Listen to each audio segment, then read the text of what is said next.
Pas forcément.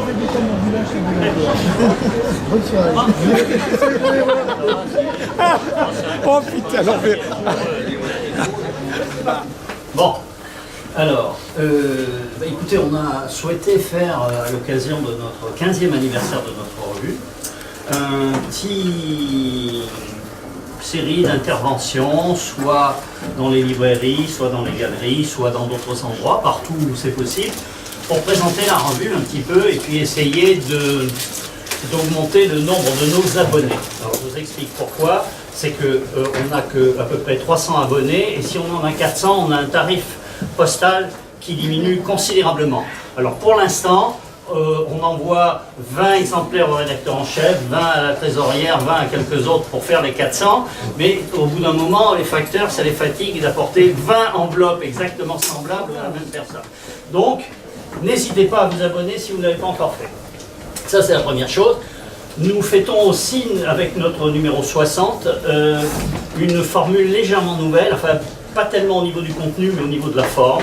On a, je pense, très nettement amélioré la qualité graphique des numéros, et ce n'est pas fini, c'est-à-dire c'est un work in progress, parce qu'on ne pouvait pas demander à nos 2 maquettistes bénévoles de tout faire d'un coup, sans les payer, et c'était un peu désagréable. Mais bien entendu, si vous vous abonnez tous et qu'on arrive à nos 400, on pourra les payer, vous voyez ce que je veux dire?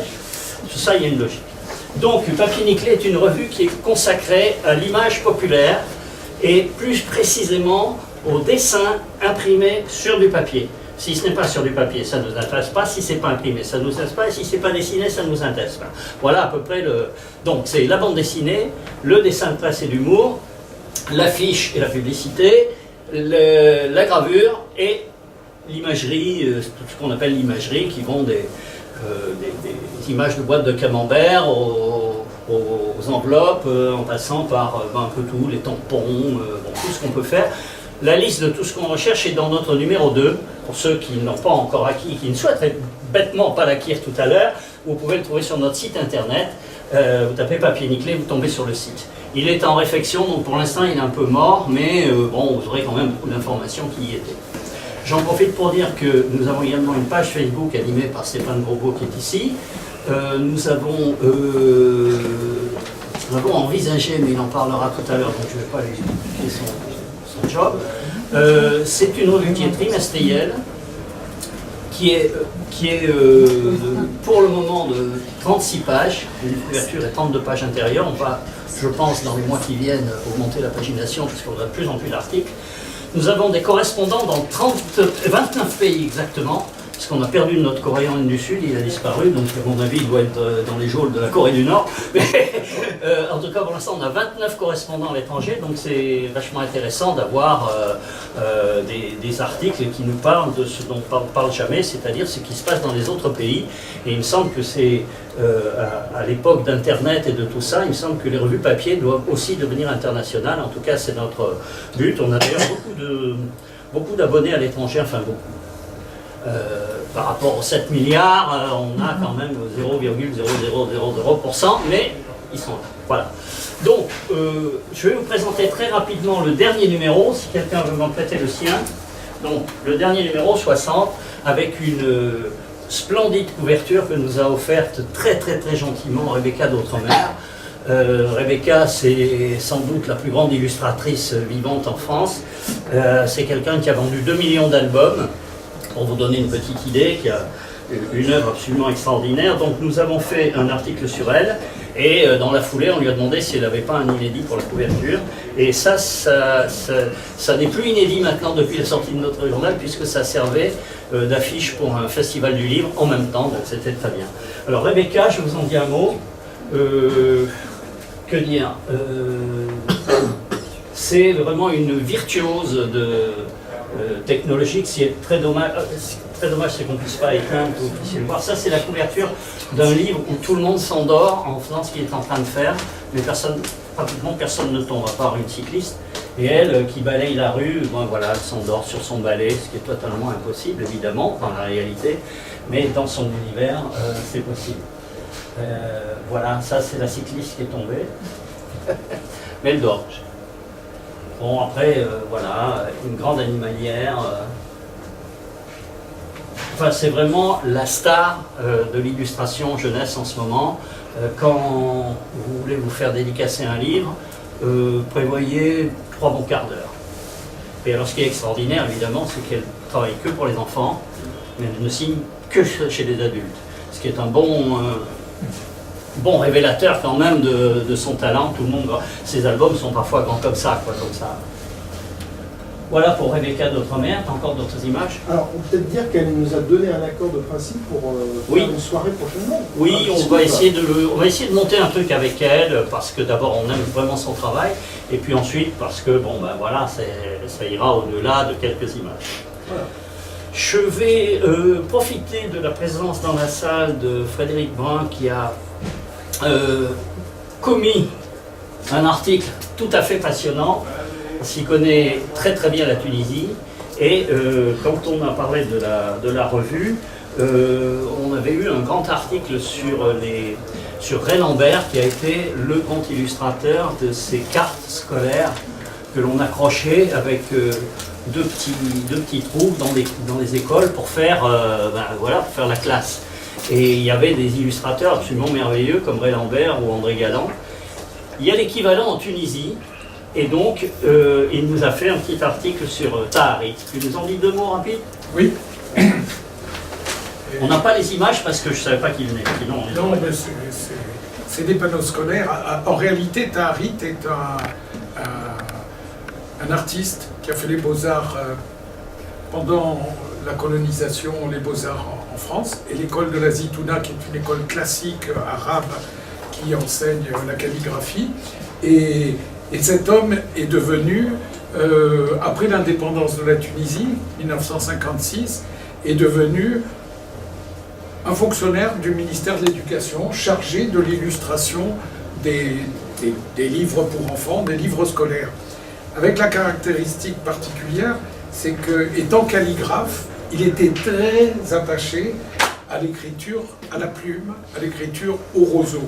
Même jusqu'à la fin de sa vie, il est encore vivant, il dit que la perte de l'écriture à la plume, la perte de l'écriture au roseau est une perte d'intelligence et d'apprentissage de la connaissance pour les enfants. Enfin, il tient ce discours qu'on pourrait prendre pour un discours conservateur, mais qui est un discours d'un calligraphe pour qui la qualité. Donc il se retrouve au ministère de l'Éducation nationale, et la Tunisie a cette politique originale de mener une éducation bilingue. C'est-à-dire, c'est pas du post-colonialisme, c'est pas le français qui continue à dominer comme dans d'autres pays, c'est la volonté véritablement, pour élever le niveau culturel, qu'il y ait une éducation bilingue dès l'école primaire. Donc la Tunisie, 1958-60, sous l'influence de ministres très éclairés, propose à l'école primaire, jusqu'au début du secondaire, jusqu'à l'équivalent de notre 5e, 4e, un enseignement dans les 2 langues. Et donc, il y a une immense production de livres scolaires et de panneaux scolaires à la façon de Ray Lambert, dont le maître a écrit, sur lequel tu as écrit un livre magnifique. Et il y a une production de dessins scolaires, et il y a une production symétriquement d'abécédaire en français et en arabe. La plupart des jeunes Tunisiens, c'est-à-dire des millions de jeunes Tunisiens, apprennent à lire et à écrire, qui ont mon âge aujourd'hui, ou même un peu plus jeunes, apprennent à lire et à écrire sur ces panneaux scolaires. Mais si vous interrogez un Tunisien aujourd'hui, j'ai beaucoup d'amis cultivés, intellectuels, inspecteurs, tout ce que vous voulez, professeurs, ils ne connaissent pas Taharit. Ils ne savent pas que cette petite signature qui est en bas avec un chapeau est un grand calligraphe et un grand illustrateur. Et ils n'ont pas non plus la prise en compte, comme on a pu l'avoir chez Rossignol, Ray Lambert, etc., de la richesse de cette affaire. Il se trouve que moi, dans les souks de Tunis, par hasard, dans une petite boutique au 2e étage, je découvre des panneaux, des dizaines. Et 70 exemplaires, c'est une série de 72 exemplaires. J'arrive à en reconstituer 42, j'en achète quelques exemplaires, rien du tout, vous ne pouvez même pas imaginer. Et puis pendant 2 ans, je cherche qui est ce Taarit. Personne. Et pourtant, je fréquente, je vous jure, l'intelligentsia tunisienne. On fait un printemps culturel tunisien, enfin, personne. Et je rencontre une jeune artiste qui s'appelle Dora Majoubi, qui j'espère va nous rejoindre, et qui elle est dans l'art contemporain, elle fait des créations, qui se prend au jeu, qui suit la piste, et qui découvre la famille de Taarit, et qui remonte la piste il y a quelques mois de ce Taarit. Et on découvre toute la richesse de l'artiste, après avoir découvert la qualité de ses reproductions, parce que c'est ça qui nous a frappé, et ce bilinguisme en qualité très attachante. Donc Taarit, qui est né en 28 à Djerba, un Djerbia, qui est venu faire ses études. Djerba, c'est une petite île au sud, assez caractéristique, c'est l'île des lotophages chez Homère, là où Ulysse se fait envoûter, etc. Il va faire ses études à Tunis, et ses qualités, il les met au service de l'État, parce que la Tunisie, c'est un pays très dominé par les politiques d'État, etc. Et en creusant, en parlant avec sa famille, en allant interviewer son fils, sa fille, on découvre que le diplôme du bac que tous les Tunisiens ont, c'est lui qui l'a écrit à la main. Que la plaque d'immatriculation que toutes les voitures ont, c'est lui qui l'a écrit à la main. Que les discours du président Bourguiba, comme il avait une belle écriture, étaient toutes écrites à la main par lui. Que les designs, les logos qui ont été créés, je vais essayer de trouver tout ça, qui ont été créés dans les années 60 pour des entreprises, étaient créés par lui. Et il a cette double approche. Donc on est qu'au début d'un travail sur Taarit, et ça commence à venir, enfin, on voit se réveiller quelques éléments, donc c'est à la fois une découverte, un magnifique artiste, et puis en même temps une aventure pour nous, voilà. Et parce que sinon tu vas faire tes articles d'avance. Comment? Oui. Ne fais pas tes articles d'avance. Il faut qu'ils achètent le numéro quand tu auras le truc, tu comprends s'ils savent. D'accord. Et donc, non, pour terminer. Surtout qu'on a un timing. Oui, pour terminer, parce que je peux en parler longuement, c'est devenu passionnant. Il est resté quand même calligraphe jusqu'à la fin de sa vie. Et une de ses obsessions, qu'il n'a pas encore menée à bien, il ne l'amènera pas à bien parce qu'il a une maladie d'Alzheimer, donc ça ne va pas, c'est d'écrire un Coran, de reproduire un Coran illustré à la manière, je vous passe les détails, d'une forme d'écriture classique, mais non intégriste. Voilà Taarit. Donc je vous incite à regarder et lire, il y a un peu plus que ça dans l'article. C'est un article tout à fait passionnant, c'est quelque chose dont on n'a jamais entendu parler. Et ce dont va nous parler Coco maintenant, comme il tenait, qui est fait beaucoup d'articles sur la fin du 19e, c'est un peu son dada. D'ailleurs, elle a un bouquin qui va sortir à la fin de l'année sur les incohérents. Elle a beaucoup. Dis-nous ce que tu as fait. C'est pas dans ce numéro, hein, c'est dans des numéros. Oui, donc c'était dans le numéro 39 et 41. Donc je voudrais vous parler de 2 journaux totalement atypiques puisqu'ils n'étaient ni imprimés ni publiés en fait. Et voilà, donc il s'agit du Journal Parlé qui a été créé en 1883 et qui n'a duré que quelques mois, et du Mur qui a été créé en novembre 1894 et qui a quand même duré jusqu'en 1905. Je sais pas qui c'est. Voilà. Et donc je vais d'abord commencer par le Journal Parlé. Alors voilà, c'était un journal qui se passait sur scène en fait. Et chaque soir, et bien sur scène, les journalistes, entre guillemets, racontaient un quotidien complet. Et surtout, ce journal était illustré.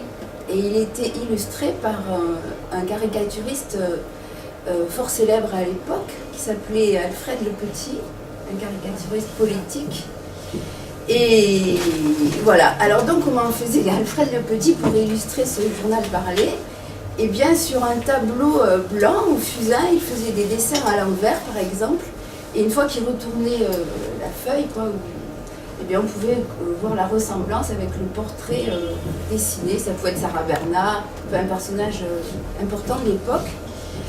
Ou bien il commentait l'expédition française du Tonkin dans le cadre de l'expansion coloniale à l'époque, menée par Jules Ferry.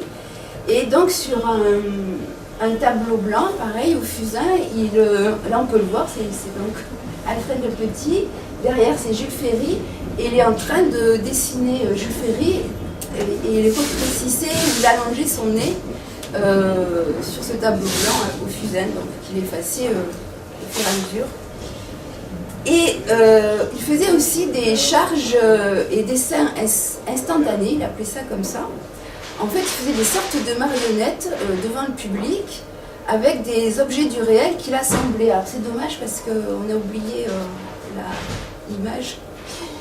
Alors donc par exemple, il prend un parapluie à aiguille là, de dame, il le surmonte d'un mouchoir qu'il colle sur du carton, ça fait le corps, et puis pour faire les cheveux, il prend la brosse d'un balai, et puis pour le visage, sur un carton, il dessine les yeux, la bouche, le nez, il fait un assemblage comme ça. Voilà. Mais ce journal va durer seulement quelques mois, parce que Jules Ferry ne va pas être très content, comme on a caricaturé son nez. Donc il va prétexter la défectuosité de la salle de l'Athénée, où était parlé ce journal, dans le 9e arrondissement. Mais Alfred le Petit ne va pas résister avant que le journal ferme, il va quand même faire une dernière caricature de Ferry sur le balcon de l'Athénée devant un public qu'il a. Voilà, bon, ça c'est en gros, mais je vous renvoie au numéro 39 de Papier Mâché. Ils sont tous là-bas. Alors ensuite il y a le mur. Alors le mur c'est un journal comme il indique le nom également, qui se passe sur un mur. C'est sur un des murs du cabaret des Quatre Arts. Alors c'est un groupe d'artistes, de musiciens, de compositeurs, d'écrivains qui l'ont créé. Et sur un mur, ils ont tendu un morceau de tissu rouge sur lequel ils épinglent des collages ou des sortes de graffitis. Tous les jours, c'est un journal donc quotidien. Et voilà, celui-ci, c'est Jules Brun, c'est un dessinateur qui s'appelle Jules Brun, qui a fait son autoportrait. J'ai beau chercher. Jules Ferry, hein. Non, j'ai beau chercher, rien, pas une idée, zut pour le mur. Et puis après, il y a Auguste Roudel, alors qui lui a fait une histoire en images nocensiques. Il en a fait plusieurs pour le mur. Et là, à la troisième image, il reprend une image qu'il avait déjà faite pour le mur et qui s'appelle Odilon Redon. Voilà. Voilà en gros le journal parlé, le mur, qui en fait n'ont jamais fait l'objet d'articles, en tout cas réunis. Je les ai réunis sous un titre générique qui s'appelle donc Une presse marginale à la fin du 19e. Très bien. Bah, écoute, merci Coco. Oui, on va applaudir. Moi, alors déjà, c'est quelqu'un qui n'est pas là. Bon, d'accord, ça va aider. Donc on va quand même faire un hommage rapide à notre ami du Bouillon. Je ne sais pas pourquoi il est pas là. Tu veux dire deux mots sur... du Bouillon, sa caractéristique principale, c'est que c'est mon voisin. Voilà. Il y a des embouteillages dans ton quartier aussi. Oui, s'il a eu les mêmes problèmes que nous, non, il n'est pas venu en voiture, je ne sais pas. Mais c'est un dessinateur d'humour d'humour plutôt d'actualité, qui a été le grand dessinateur pendant 30 ans du Progrès de Lyon. Et chaque année, il sort l'intégrale des dessins de son année dans un album. Voilà, il s'appelle Les Semaines du Bouillon, il en est au 25e tome. Et il en vend plus que plein d'autres dessinateurs, seulement il les vend à 99% sur la région lyonnaise. Donc on ne les voit pas beaucoup à Paris, et il n'a pas la notoriété, je ne sais pas, d'un Plantu ou de quelqu'un comme ça, mais voilà, il dessine depuis toujours, et il devait venir nous parler un peu de son métier, mais bon, je ne sais pas ce qui s'est passé. On va envoyer son humour, c'est un humour quand même qui est destiné à un grand public. Hein, c'est un peu comme Plantu, c'est pas comme les gens de Charlie Hebdo, voilà, il faut bien comprendre la différence. Voilà. On peut passer au suivant, alors. Le suivant, c'est qui? Le suivant, je crois que c'est moi. Alors voilà. Alors Stéphane Grosbeau, qui s'occupe de tout ce qui n'est pas au crayon, dans l'association. Alors, on va faire un petit voyage entre les liens cinéma et bande dessinée. Dans le dernier numéro 60, que je vais demander à la dame de me prêter, j'ai commis un petit article suite à un événement que nous avons co-organisé avec le festival Saint-Ambule autour de Max Cabane. Alors, Max Cabane, c'est quelqu'un qui est aujourd'hui plutôt connu pour des adaptations de polar, d'ouvrages de Manchette. Donc le dernier, c'est Nada. Donc, on avait fait une projection. Alors le concept ciné-BD, c'est quelque chose qu'on a fait 2 fois pour le moment, qui est un partenariat avec le cinéma du Panthéon, la librairie du cinéma du Panthéon, avec un fan de bande dessinée. Donc la rencontre avec Max Cabane a donné lieu à une vidéo qui est sur Internet. Donc, on va avoir une chaîne YouTube Papier Nickelé où il y aura la soirée et puis tous les ciné-BD. Et l'idée, c'est de tirer le rapport qu'a Max Cabane avec le cinéma. Alors, est-ce que vous reconnaissez cette femme, qui est donc une des protagonistes de Nada, qui est un ouvrage, un roman sur des anarchistes qui essayent de fomenter des complots et qui se retrouvent pris dans une spirale de violence? Est-ce que vous reconnaissez cette actrice? Une actrice. Alors, vous gagnez rien. Après, il y aura des jeux, vous allez gagner. Oui, Là, il y aura des jeux, vous pouvez gagner. on s'échauffe. Une belle actrice qui a joué dans un film. Oui, bravo, mais toi, tu n'avais pas le droit de jouer, mais c'est pas grave. Évidemment, la lutte La journal. lutte journal, voilà. Donc, vous l'avez Vous voyez la là-dedans. différence Ouais, d'intelligence considérable qu'il y a entre ceux qui ont lu le journal et Alors, ceux qui n'ont pas encore lu. Ce qui est un petit peu plus Quelle pointu. actrice? Alors, Charlotte Rampling. À savoir que vous allez voir que Max Cabane, notamment dans le précédent album qui s'appelle Fatal, l'héroïne de Fatal, ça va être une image de Monica Vitti, puisque Max Cabane adore le cinéma italien. Il adore Fellini, il adore effectivement pour plein de gens. Et donc du coup, ce qui est intéressant, c'est de voir que dans certaines petites cases de la bande dessinée, eh bien, vous avez une référence à un film policier, donc c'est la page 24 de Nada. Vous avez cette référence à effectivement ce film de Godard qui s'appelle Alphaville.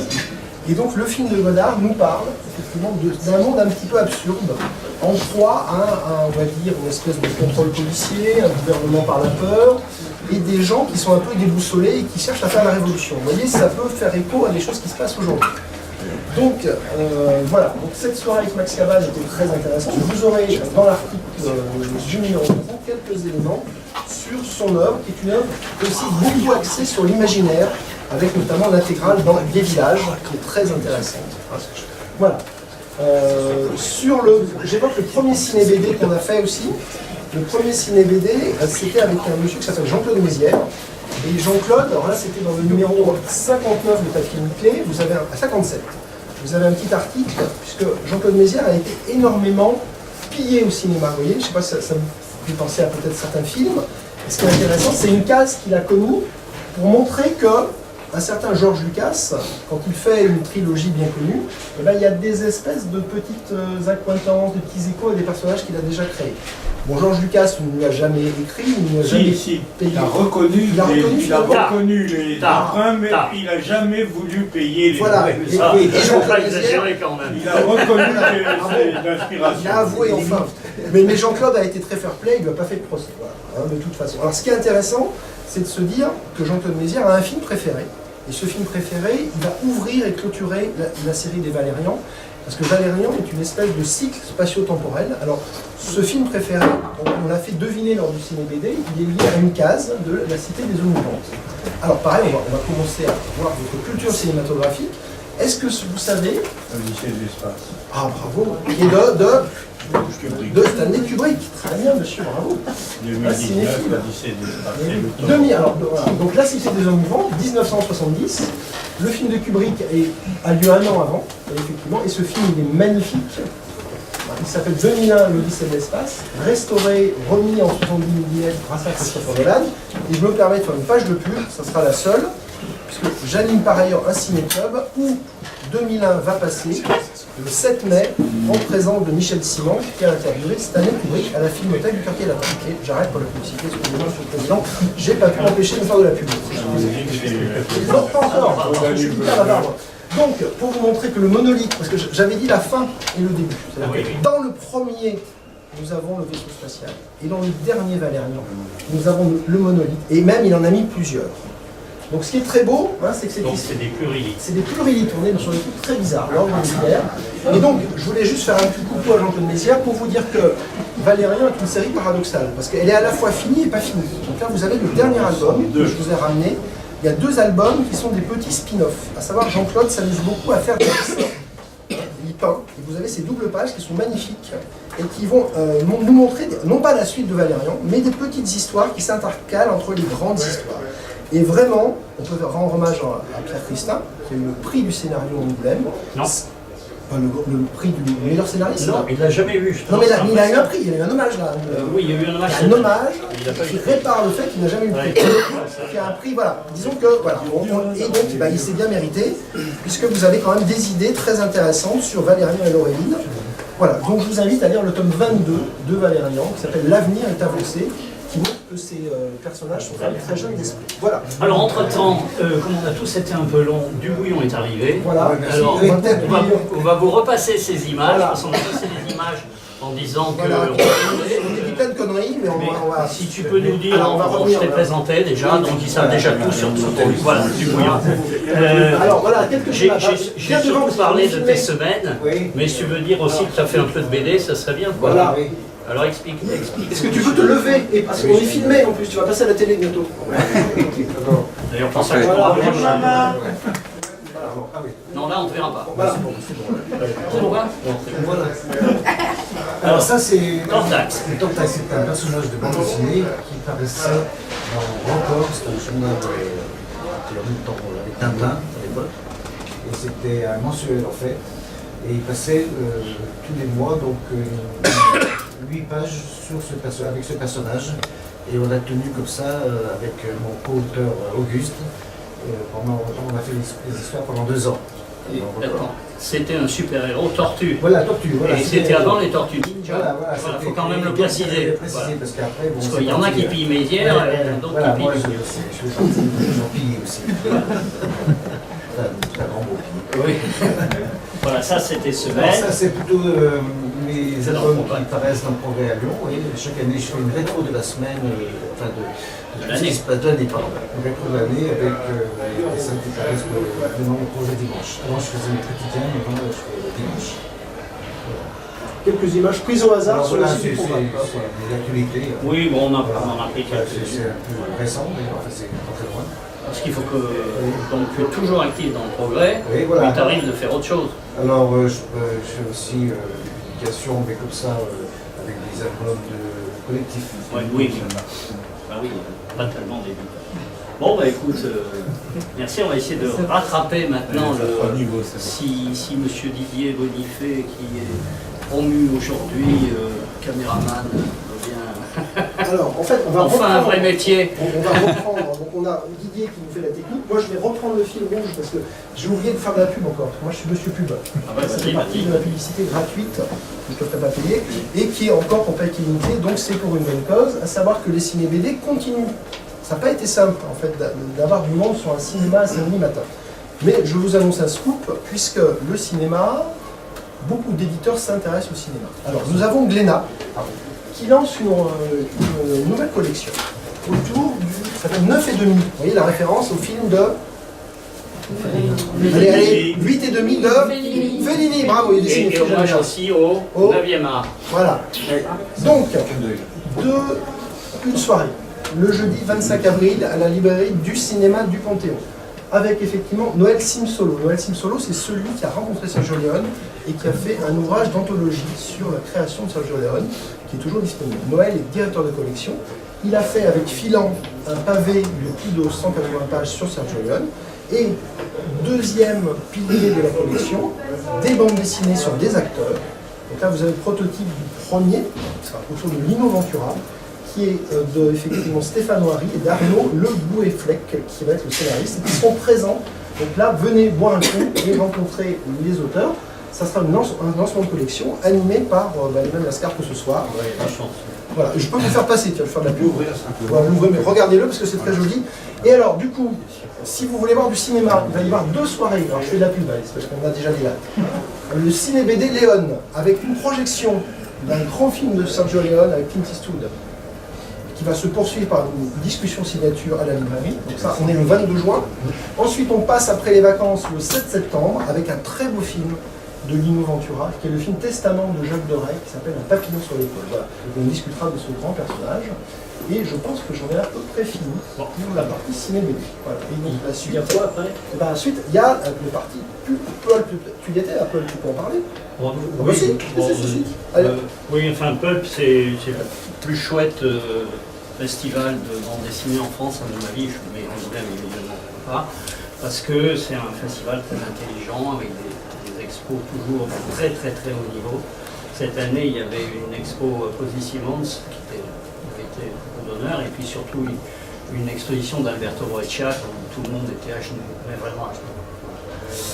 C'est pour dire qu'on tient l'actualité sur la page Facebook de Papy Niclé.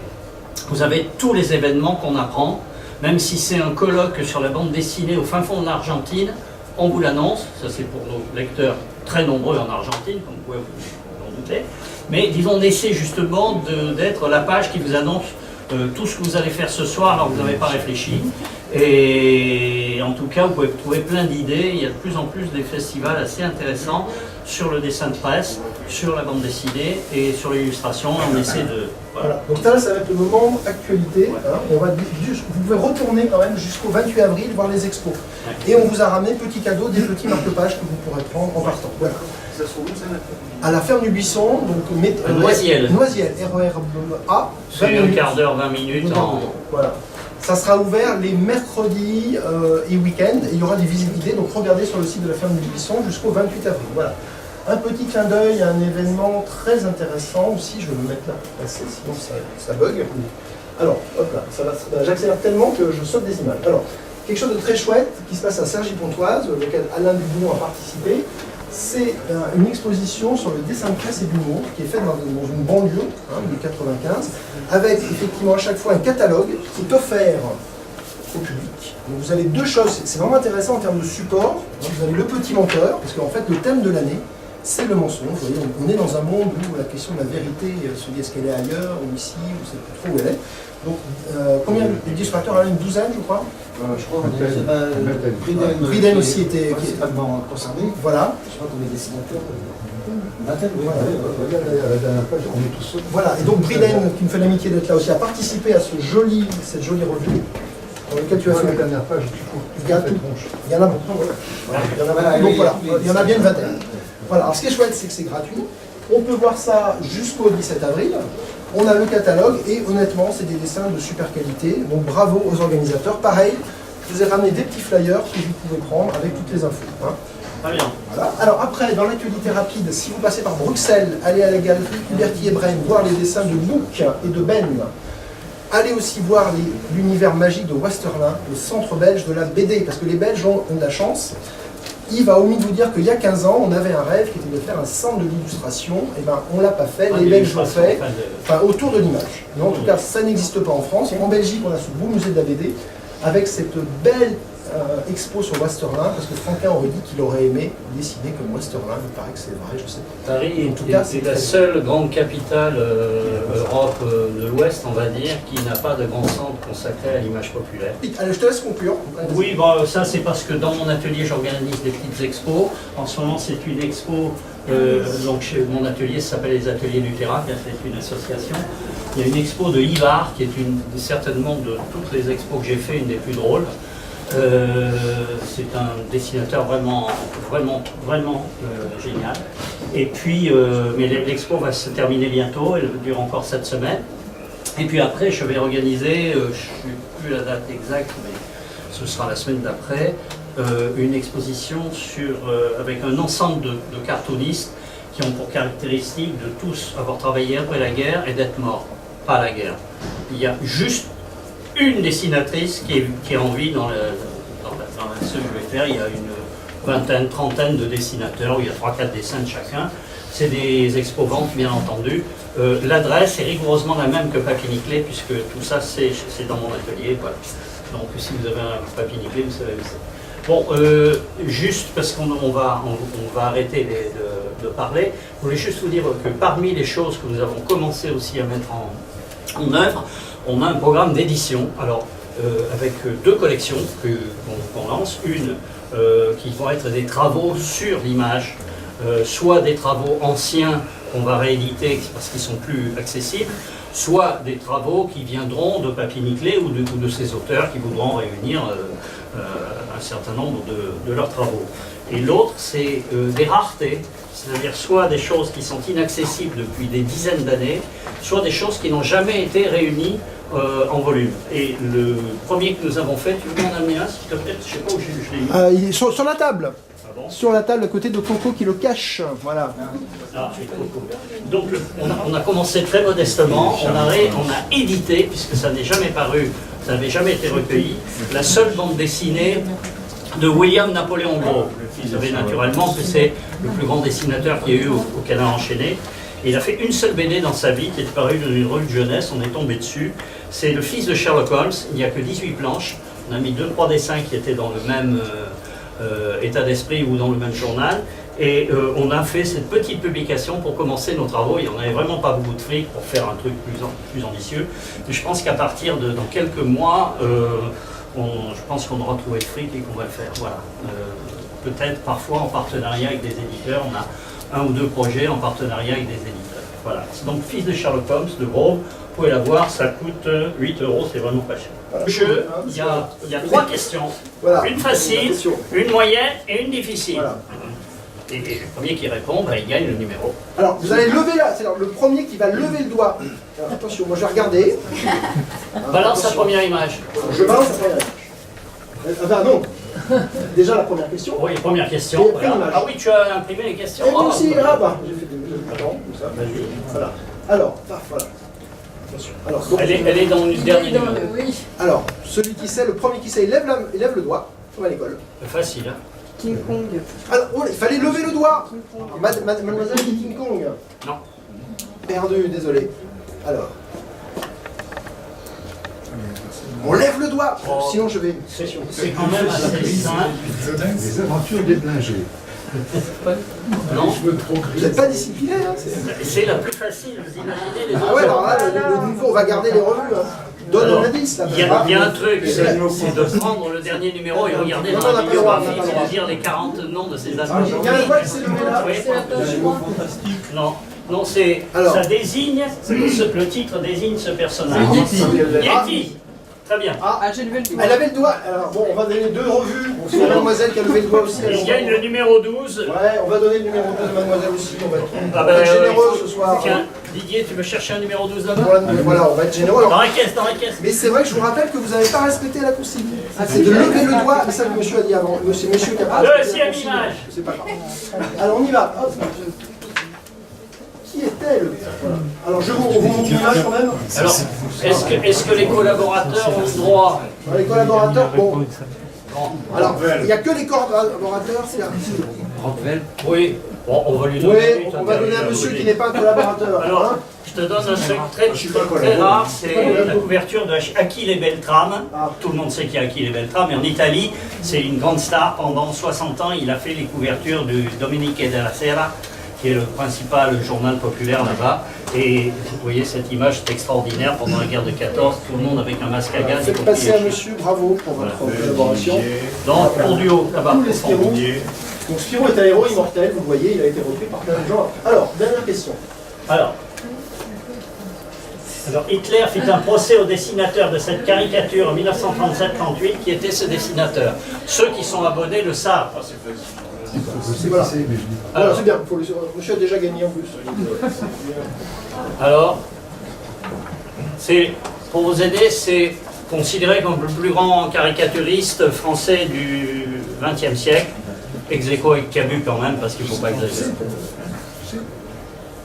Alors, je vous raconte l'histoire pendant que vous cherchez. En fait, c'est pas Hitler directement qui a fait un procès, c'est ses représentants en France. Bien que le dessin était paru au Luxembourg. Enfin, c'est comme ça, il savait que Cabrol, qui était communiste, qui était vraiment un opposant naziste.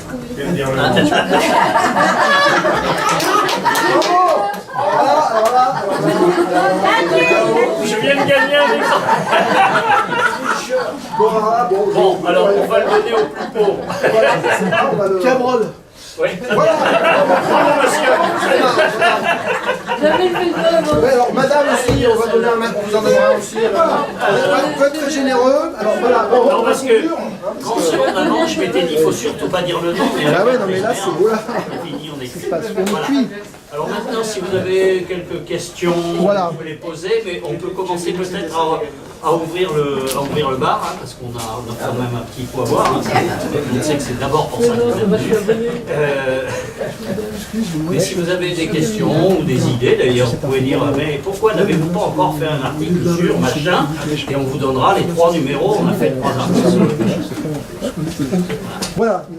Donc merci pour votre participation. La soirée a été filmée, elle sera bientôt sur la chaîne YouTube du Papier Nickelé. Il y a